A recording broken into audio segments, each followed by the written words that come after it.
Assalamualaikum warahmatullahi wabarakatuh. Hai semuanya, jumpa lagi di channel Ruang Belajar bersama Miss Indri, Guru Bahasa Indonesia. Kali ini kita akan membahas latihan soal tentang materi teks puisi rakyat yang sudah kalian kerjakan pada minggu lalu. Baik, langsung saja kita mulai pembahasannya. Perhatikan baik-baik ya.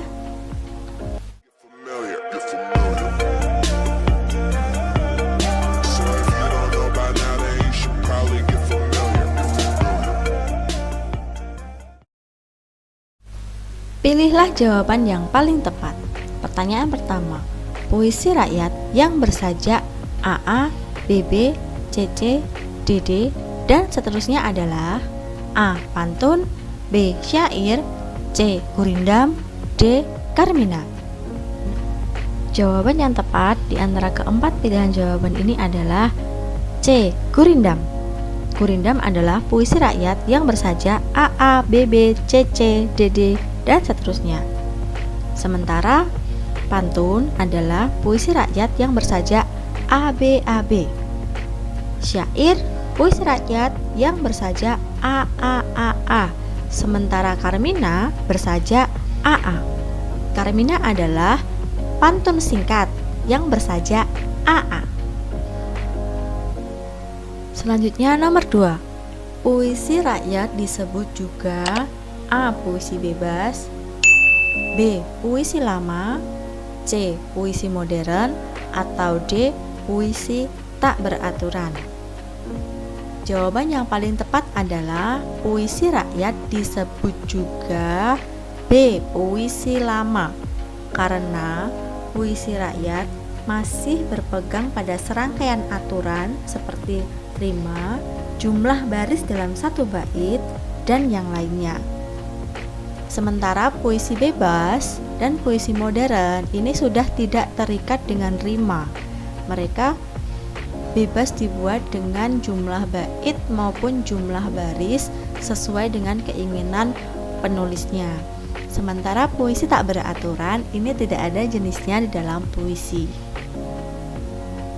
Selanjutnya nomor 3. Yang bukan merupakan ciri-ciri pantun adalah A. Setiap baris terdiri atas 4 bait, B. Bersajak ABAB, C. Baris pertama dan kedua berupa sampiran, D. Baris ketiga dan keempat sebagai isi. Silakan kalian ingat-ingat materi yang sebelumnya tentang ciri-ciri pantun. Dari keempat pilihan ini, yang bukan merupakan ciri-ciri pantun adalah yang A. Setiap baris terdiri atas 4 bait. Seharusnya satu bait terdiri atas 4 baris. Yang ini terbalik ya. Nah, jangan sampai terbalik. Nomor selanjutnya ada sebuah pantun. Sari kelapa buah nira, nira diolah untuk sedekah. Gembira hati tiada terkira, ibu datang bawa hadiah. Berdasarkan pantun di atas, baris yang merupakan sampiran adalah titik-titik. Nah, kita perhatikan pantun di sini. Salah satu ciri-ciri atau salah satu struktur pantun adalah baris 1 dan 2 disebut sampiran dan baris 3 dan keempat disebut isi. Jadi di sini sudah sangat terlihat sampirannya ada di baris 1 dan kedua. Jadi jawabannya adalah yang A adalah bentuk. Selanjutnya ada sebuah ilustrasi sepeda yang ia impikan selama ini menjadi kenyataan. Sepeda itu hadiah dari ibu karena ia mendapat peringkat bagus di kelas. Pantun yang sesuai dengan ilustrasi tersebut adalah ada 4 pantun di sini dan kalian harus menyesuaikan dengan ilustrasi yang ada di soal. Nah, ilustrasi yang ada di soal ini membahas tentang Faras yang bergembira karena mendapatkan hadiah. Sekarang kita lihat. Untuk pantun kita bisa langsung menuju ke baris 3 dan 4 di tiap pantun karena isi pantun ada di baris ke-3 dan ke-4. Coba yang A. Riang hati bukan kepalang, sepeda impian di depan mata. Sesuai tidak dengan ilustrasinya? Iya, sangat sesuai ya. Jadi jawaban yang tepat adalah yang A. Soal selanjutnya adalah tentang syair. Ada sebuah syair yang berbunyi Rindu Dendam, yang berjudul Rindu Dendam. Coba kita baca. Beta menunggu tidak tersabar, dalam hati berdebar-debar. Rasa rindu tidak terkabar, bila bersua tersenyum lebar. Di Dwi Maya beta kabarkan, rindu di hati beta luahkan. Kabar tersusun beta tuliskan, untuk dikongsi bersama rakan. Warkah abang sudah tamat, rindu di hati terlalu amat. Cinta abang di hati tersemat. Syakban 1424 tamat. Oke. Pertanyaannya, pesan yang disampaikan dalam syair tersebut adalah, nah, pesan yang disampaikan dalam syair Rindu Dendam ini adalah, jawabannya adalah, coba kita perhatikan di sini ada kata di Dwi Maya beta kabarkan. Nah, di sini berarti si penulis membuat sebuah kabar atau mengabarkan kepada orang lain dengan cara atau melalui media maya. Nah, jadi di sini bisa kita artikan sebagai surat, ya. Jadi, jawaban yang paling tepat adalah yang A. Kerinduan seseorang akan terobati dengan menuliskan surat.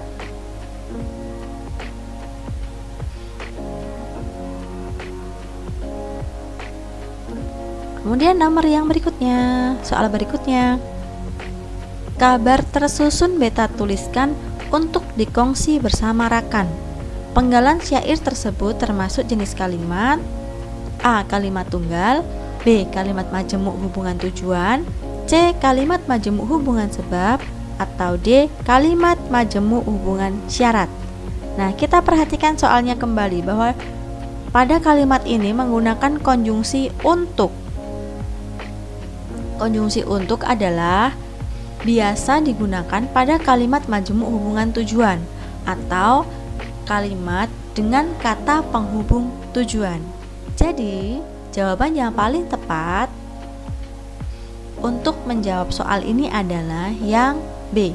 Kalimat majemuk hubungan tujuan ditandai dengan penggunaan kata hubung untuk. Soal berikutnya. Perhatikan bait syair berikut. Pertanyaannya, bait puisi di atas disebut syair dengan alasan berikut kecuali. Nah, di sini pertanyaannya adalah kecuali. Jadi tentu saja kita harus kembali mengingat tentang ciri-ciri syair. Pilihan pertama, baitnya terdiri atas 4 baris. Nah, ini adalah ciri-ciri syair. Jadi betul ya. Ini alasan kenapa bait ini disebut dengan syair. Kemudian yang B, setiap baris terdiri dari 8 sampai 12 suku kata. Nah, ini juga merupakan ciri-ciri syair. Jadi ini juga alasan bait ini disebut sebagai syair. C, terdiri dari sampiran dan isi. Nah, ini kita perhatikan. Sampiran dan isi itu adalah ciri-ciri pantun, bukan ciri-ciri syair. Jadi, jawaban yang paling tepat untuk soal ini adalah yang C, terdiri dari sampiran dan isi. Pertanyaan berikutnya. Baris ketiga syair di atas menggunakan kata penghubung. Berarti kita kembali ke pantun di atas tadi. Ada kata karena. Karena adalah kata penghubung. A. Kata penghubung syarat, B. Kata penghubung tujuan, C. Kata penghubung sebab, atau D. Kata penghubung akibat. Jawabannya adalah C. Kata penghubung sebab. Pertanyaan berikutnya, perhatikan syair berikut ini. Isi dari syair tersebut adalah: wahai Ananda intan pilihan, berterus terang janganlah segan. Apa yang benar engkau katakan, apa yang salah engkau tunjukkan. Nah, pada syair baris 1, 2, 3, dan 4 atau semua baris merupakan isi. Isi syair yang paling sesuai adalah yang C. Agar kita berterus terang, katakan salah jika salah, katakan benar jika benar. Ini adalah isi yang paling tepat untuk syair tersebut. Pertanyaan berikutnya, baris kedua syair di atas termasuk kalimat A. Saran, B. Larangan, C. Perintah, atau D. Tanya. Mari kita lihat kembali baris kedua syair di atas. Berterus terang janganlah segan. Nah, di sini ada kata janganlah yang artinya ini atau kalimat kedua merupakan kalimat B. Larangan. Soal selanjutnya. Ciri-ciri syair yang tepat adalah A. 4 baris sebait, bersajak sama, tidak terikat jumlah suku kata. B. 4 baris setiap baitnya, bersajak A, terikat jumlah suku kata. C. Sebait 4 baris, bersajak AB, terdiri atas 8 sampai 12 suku kata. D. Sebaris 4 bait, bersajak sama, terikat jumlah suku kata. Nah, ciri-ciri syair yang paling tepat adalah yang B. 4 baris setiap baitnya, bersajak A, dan terikat jumlah suku kata. Pertanyaan berikutnya, pahamilah isi syair berikut. Amanat yang terkandung dalam syair di atas adalah, kita baca syairnya ya, kita baca syairnya dulu. Hai muda, kenali dirimu, ialah perahu tamsil hidupmu. Tiadalah berapa lama hidupmu, ke akhirat jua kekal hidupmu. Nah, amanat yang terkandung dalam syair di atas adalah yang C. Hidup manusia tidak kekal, yang kekal nanti di akhirat. Jawaban C ini adalah jawaban yang paling sesuai dengan syair yang ada di soal. Selanjutnya, unsur kebahasaan yang terdapat pada baris pertama adalah A. Kalimat definisi, B. Kalimat perintah, C. Kalimat seru, atau D. Kalimat penjemu. Mari kita perhatikan. Hai muda, kenali dirimu. Baik, di sini ada kata hai. Hai merupakan kata seru. Jadi, kalimat pertama pada puisi syair di atas adalah C. Kalimat seru.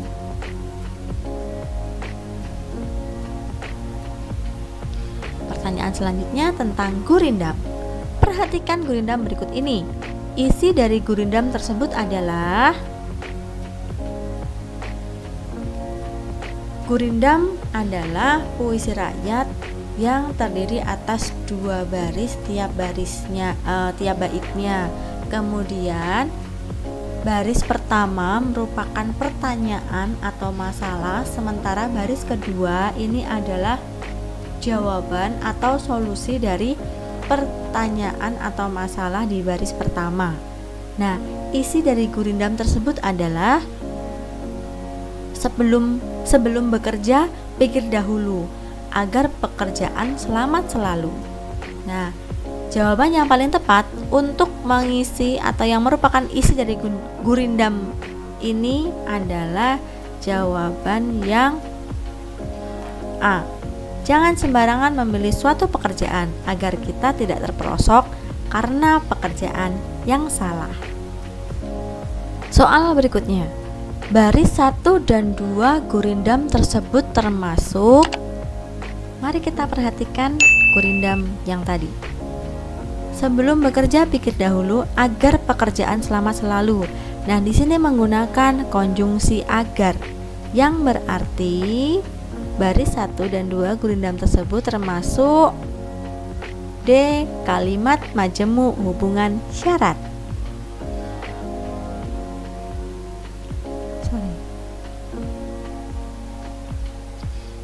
Jawabannya adalah yang C. Kalimat majemuk hubungan tujuan.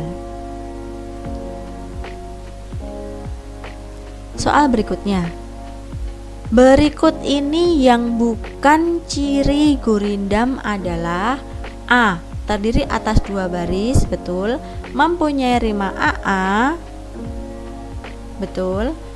C. Isinya berupa nasihat, filosofi, dan mempunyai hubungan syarat, betul. Dan D. Terdiri atas 2 baris sampiran dan 2 baris isi. Nah, ini salah. Jawaban yang D ini merupakan ciri-ciri dari pantun, bukan gurindam. Jadi jawaban soal ini adalah yang D. Terdiri atas 2 baris sampiran dan 2 baris isi.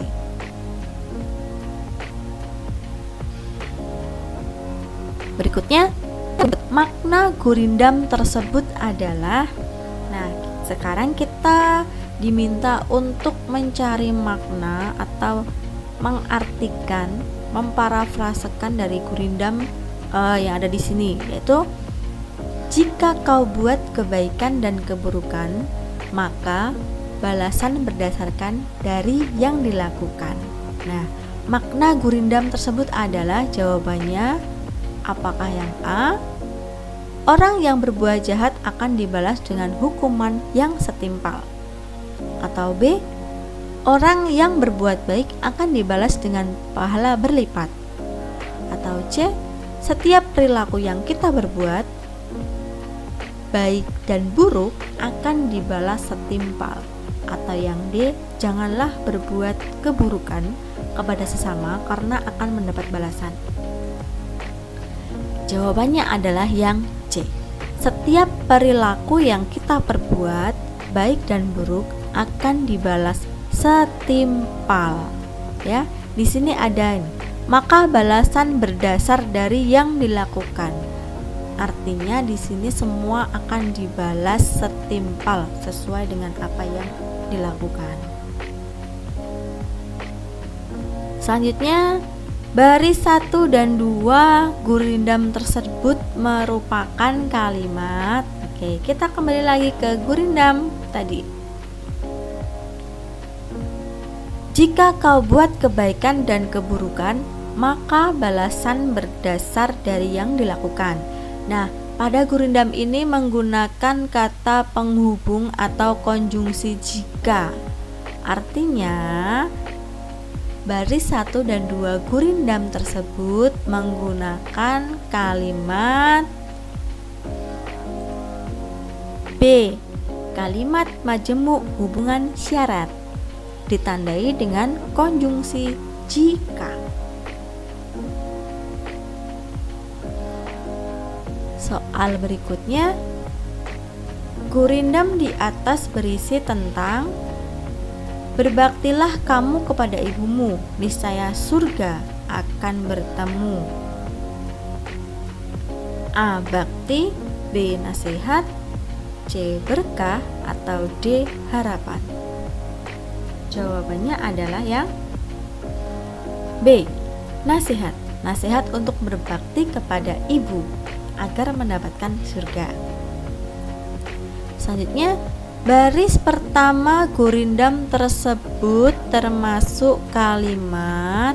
Nah, di sini gurindamnya adalah berbaktilah kamu kepada ibumu. Kalimat ini termasuk kalimat D. Perintah, ya, memerintahkan kita untuk berbakti kepada ibumu, ditandai dengan partikelah. Partikelah di sini berfungsi untuk memperhalus kalimat perintah. Pertanyaan berikutnya. Telaah kebahasaan pantun berikut yang tepat adalah: A. Menggunakan kalimat tunggal, B. Menggunakan kalimat majemuk, C. Menggunakan kalimat perintah, atau D. Menggunakan kalimat saran. Baik, kita perhatikan pantunnya. Raja buah si raja pisang, sedap disantap di kala senja. Riang hati bukan kepalang, sepeda impian di depan mata. Baik, mari kita perhatikan di sini. Pantun ini sama sekali tidak menggunakan konjungsi, yang artinya setiap kalimat ini berdiri sendiri.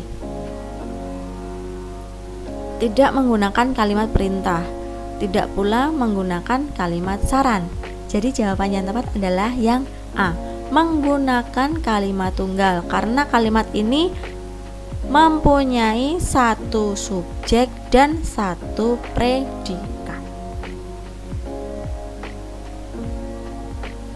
Pertanyaan berikutnya.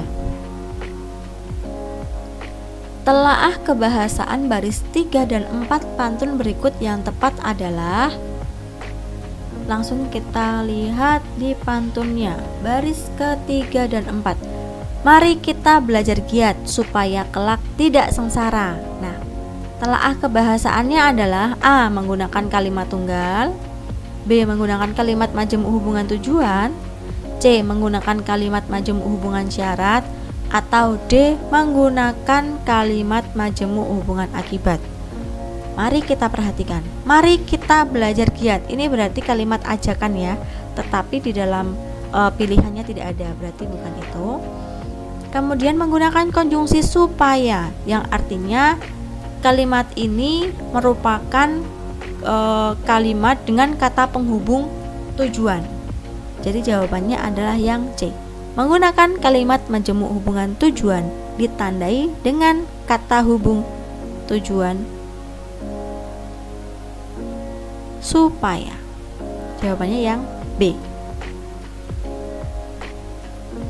Kalimat yang terdiri atas induk kalimat dan anak kalimat disebut. Ini sudah sangat jelas sekali bahwa jawabannya adalah B, kalimat majemuk ya. Kalimat tunggal adalah kalimat yang hanya mempunyai satu predikat dan satu subjek, sementara kalimat perintah berisi memerintah dan kalimat saran berisi saran atau berisi perintah yang boleh dilakukan atau boleh diikuti ataupun tidak diikuti. Pertanyaan terakhir. Kalimat yang hanya memiliki satu subjek dan satu predikat disebut. Nah, tadi sudah saya jelaskan bahwa kalimat yang hanya memiliki satu subjek dan satu predikat disebut A, kalimat tunggal. Oke, itu tadi pembahasan latihan soal 1 materi teks puisi rakyat yang juga menjadikan ini untuk latihan ulangan kalian. Oke, sekian dari Miss Indri. Ada kurang dan lebihnya saya mohon maaf. Apabila masih ada materi yang belum paham, silahkan bertanya, tuliskan pertanyaannya di kolom komentar. Kalau kalian juga masih belum jelas atau belum paham, kalian bisa membuka materi puisi rakyat di buku LKS dan buku paket yang sudah kalian miliki. Sekian dari saya. Wassalamualaikum warahmatullahi wabarakatuh. Dadah.